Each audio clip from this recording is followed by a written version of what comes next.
Hi everyone, so here we are, it's the end of week 6 of my book challenge and I have finished reading The Clockwork Angel by Cassandra Clare.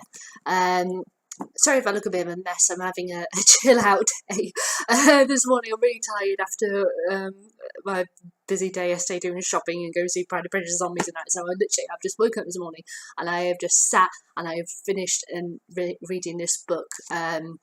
So yeah, so my hair's rather a mess and I'm wearing my very casual Led Zeppelin t-shirt because I'm just totally having a chill day. But yeah, I've just this minute finished reading this book. Now, as I had said in my previous video when I announced which book I was going to read for the week, I pulled out one of the Mortal Instrument books out of my jar of books that I'm going to read for this book challenge for the year. I decided, because if I picked out a book that was a series, I had to read it from book 1 to the very end of the book. But I wanted to read The Infernal Devices, which is the prequels, before I read the Mortal Instruments books again, because I hadn't read them, and there were questions that came up for me whilst reading Mortal Instruments, which I felt that probably these books were going to answer, and straight off I've had a few questions answered in this first book, so I'm really glad that I decided to read the prequels first. So this week I've been reading The Clockwork Angel. Now, in case you don't know, Cassandra Clare has books, so fantasy novels that cover like werewolves, vampires, warlocks, and that kind of fantasy esque creatures and such set in New York, but the prequels are set in London, so in the mid-Victorian time. So as you can imagine, it's a bit different from modern day New York, but it is very interesting how she writes it, because quite often I was sat reading this book and there would be full sections and I'm imagining what it looks like in my head, and then all of a sudden she'll make a reference to using carriages, and then I realise, oh yes, we're in Victorian times, aren't we? We're not in modern times. So when you read the Mortal Instruments and you read these, they very much feel like they could easily be going on at the same time. It's only those particular references that make you realise it's a completely different time period. Now, the prequels, our main character is a girl called Tessa, who basically she's got a letter she's from New York. She got a letter from her brother and a steamboat ticket, and he's in London saying, come and see me, I want you to come over, because her aunt their aunt, should I say, has died, who is raising them because their parents are both dead. So she's got no one, she's got no money, she needs help basically, so her brother's told her to come. And she gets off the boat and there's a carriage waiting for her with a couple of women in it who said that Nate couldn't be there, but he's basically sent them to collect her. And she finds out very, very quickly that these people aren't to be trusted. There's something about them, but there's something about her as well. And what she can do is that she is able to change herself into the form of other people. And she becomes their lab rat, basically, to see what she can do. And as time goes on, she'll get rescued by the people, the shadow hunters at the institute, who look after her. And she learns more and more about herself. But this is book 1 of 3, so as you can imagine, you don't learn, should I say, she doesn't learn everything in book 1. There's still a couple of books to go before she'll get the point where she'll know absolutely everything. And at the institute there are 2 boys who she finds very interesting. There's Will and there's Jem, or James as he's also known, but everyone refers to him as Jem. Now, I have to say, it's been a while since I read the Mortal Instrument books. I think it was probably about 2 years ago when I first read them, because it was right after the film came out of the first book. I'll talk about that film when I review the book that relates to. I won't talk about that now. And yeah, the film led me onto the books and I really, really liked them, but I haven't read them since. But there was distinct things I remember I couldn't understand because it wasn't really explained clearly. That this book has answered various questions for me from the series, which has been absolutely brilliant.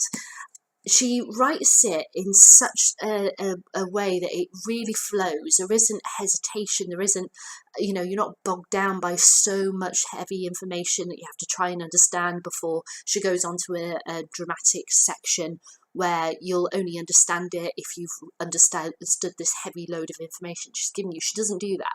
She allows you to understand the world as it goes on. And I suppose with Tessa, just like how Clary is at the beginning of the Mortal Instruments series, is somebody who just enters this world, has absolutely no idea what the heck is going on, and is able to, and so she is us, basically. She's the one who asks all the questions to get the answers to be able for the reader to understand the world. So yeah, so if you've read the Mortal Instruments books as well, sometimes there are some questions which Tessa has asked in this book which I already knew the answer from because I've read the Mortal Instruments. So there may be some questions that you'll have said multiple times, but it's just the way it is because of what the question is. And you can't help that. Human beings, they're gonna, who enter different, a world, they're gonna ask the same thing. It's like Doctor Who when they ask about what the TARDIS does. Why is it bigger on the inside?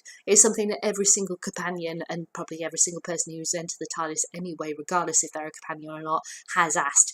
It's just how it goes. It's a question that is going to come up, but you don't fret about it. It's just it's a quick question. It happens. There you go. So expect, if you haven't read these books, to hear questions multiple times throughout the various series. Now, when it comes to the boys that Tess is kind of connected with in this book, you've got Will, who's quite he can be quite harsh. He's not timid. He says what he thinks. You could say he can be quite cruel sometimes, bit of a smart ass, but overall, deep down inside, he's a nice guy once you tear down the walls a bit. Unfortunately, he started building them more higher and higher, and such, especially and there's a scene at the end of the book in the attic. I was just like, Will, you stupid idiot, what the heck were you thinking saying that to Tessa? So I'm very interested to see, especially what happened in the epilogue, what is going to happen with Will in the next two books, and his relationship with Tessa. But I absolutely adore, and I have to say it, if this Team Will versus Team Jem, which team am I, on? I'm on Team Jem. I love Jem. He's absolutely beautiful. How he's so sweet, and he'll listen to Tessa, and he'll, he's not a bad fighter as well, but he completely understands Tessa on a different level than anybody else there, including Will. So because of that, I have more of a connection to him, because since this is obviously, Tessa is our hero, she's the one who we're following in every single page, and he's the one that connects to her the most, therefore I feel the most for him. But at the same time, I'm like, oh my god, what does that heck does that mean? Because Cassandra Clare has this knack that whenever there's a character that I kind of like, she does something really horrible to them. Even though I'm really happy that Jem is a character in this book that Tessa has this connection with. He's a really, really lovely guy, but at the same time, I'm thinking, oh my god, what the heck are you going to do, Cassandra? Because I'm dreading starting the next book, the third book, and turning the page and finding out what's going to happen, because I have this horrible feeling something dreadful is going to happen. I don't, maybe it's just me being silly, just starting off in this world and asking questions and getting in my head and such. But I really hope Jem's going to be okay, even though there's this whole thing of his health is a factor in this first book.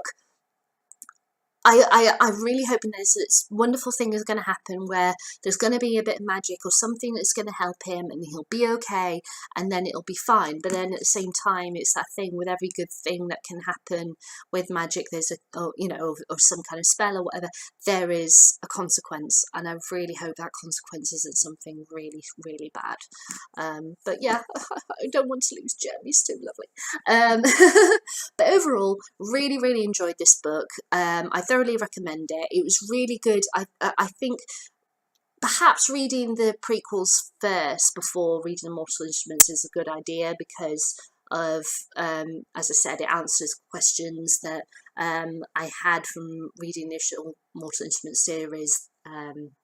So he was able to answer my questions, because these prequels, just so you're aware, they were like, there's 6 Mortal Instrument books, and I think the first prequel was published after, I think, the 4th book, Mortal Instrument book.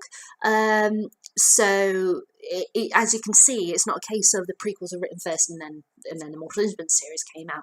It was as they were being published. So I think reading these first, for me, I think if when I reread in the future, I'll definitely read these first before rereading the Mortal Instruments.